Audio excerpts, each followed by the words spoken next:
nobody ever tells you in law school or in law or in civics. I'm not even sure civics are taught anymore. That the Constitutional Convention was one of the great con jobs in American history.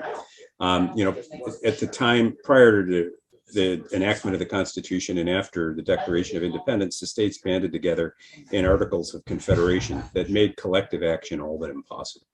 And after Shays' Whiskey Rebellion in Massachusetts, they got together in Philadelphia with the aim of reforming the Articles of Confederation.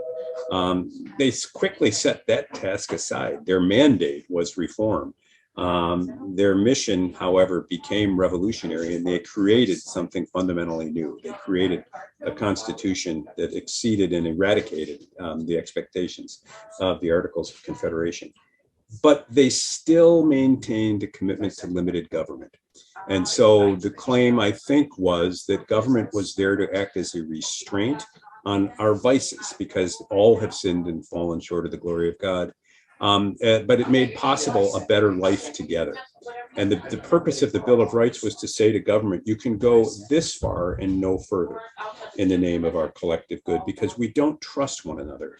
And I think what the founders had is what we no longer share, I believe. They had a profound suspicion of claims about human perfectibility. In other words, they believed in original sin. Everyone was capable of overreaching. So in the federal government, we have checks and balances. We have 3 branches of government, each of which can limit the power and reach of the other. We further divided governmental power between states and federal government. At the time of the founding, we tipped the balance in the favor of the states. And all of this was because of what Paine said.